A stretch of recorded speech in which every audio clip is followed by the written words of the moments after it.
పేరు జేరిపోతుల ఉపేందర్, ముడిపల గ్రామం, మహిబాద్ మండల్. గత కొన్ని సంవత్సరాల నుంచి నేను కాంగ్రెస్ పార్టీలో గ్రామ పార్టీ అధ్యక్షునిగా పనిచేసిన. గత టీఆర్ఎస్ ప్రభుత్వంలో కూడా అప్పుడు నాకు గవర్నమెంట్ లేకున్నప్పుడు నేను పార్టీకి బాగా కష్టపడి చాలా మందిని కూడా పార్టీలో చేర్పించి ఎమ్మెల్యే ఓట్లప్పుడు కూడా ఒక 100 ఓట్లు పైగా నేను ఆయనకు మెజార్టీ పెట్టిన. ఎంపీ ఓట్ల వరకు వచ్చే వరకు 200 చిల్లర ఓట్లు కూడా ఆయన కూడా మెజార్టీ వేయించిన.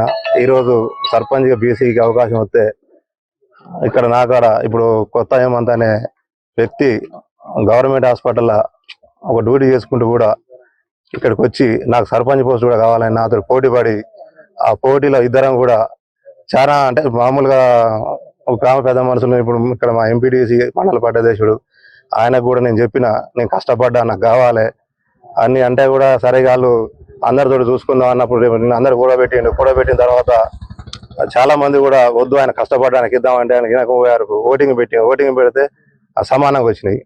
సమానంగా వస్తే ఎమ్మెల్యే గారికి ఫోన్ చేస్తే ఆయన టాస్ అని చెప్పిండు. నేను కష్టపడ్డా అని అడుగుదామని కూడా నేను అక్కడికి పోదామంటే కూడా ఆయన టాస్ వేయించిండు. నాకు ఇక్కడ కాంగ్రెస్ పార్టీలో కొద్దిగా అన్యాయం జరిగింది కాబట్టి గ్రామ పార్టీ అధ్యక్ష పదవికే నేను రాజీనామా చేస్తాను. రేపటికి వేసే అవకాశం అంటే అది నేను రేపు చెప్తా. ఇది ఉంటే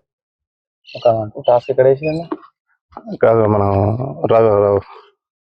రామరెడ్డి వాళ్ళ ఇంటి దగ్గర ఇక్కడ ఊళ్ళోనే జరిగింది. అంటే నేను చెప్పిన ఎమ్మెల్యే గారికి అడిగి పోదాం అంటే ఎమ్మెల్యే గారికి ఫోన్ చేస్తే ఎమ్మెల్యే గారికి రాసి అని చెప్పి ప్రతి మీరు ముడుగు వల్ల విలేజ్ లో మీరు ప్రతి ఏ పార్టీ వాళ్ళని తెలుసుకోండి. అదే అది మీరు ఉన్నారు మీ కనీసం మా ఊళ్ళో ప్రతి మనిషిని కూడా అడగండి, పార్టీలతో సంబంధం లేకుండా సిపిఐ పార్టీలు కానీ బీజేపీ కానీ ప్రతి ఒక్కరు అడగండి. జేరిపోతులు ఉపేందర్ అంటే నల్లపాటి అధ్యక్షుడు నాకు ఫోన్ చేసిండు, మాట్లాడదాం అన్నాడు. నిన్న పిలిచిండు కానీ నేను పోలే, నేను రాను, నాకు అన్యాయం జరిగింది, నేను రానని చెప్పిన. పార్టీలో మాత్రం ఉంటా కానీ నేనైతే అధ్యక్ష పదవికి రాజీనామా చేస్తా అని చెప్పిన. చరిత్ర సృష్టించినోడు ఇప్పుడు ఆ చరిత్రని తిరగరాయబోతున్నాడు. అబద్ధాల గోడల్ని బద్దలు కొట్టి నిజాలను రాగా మీ ముందుంచబోతున్నాడు.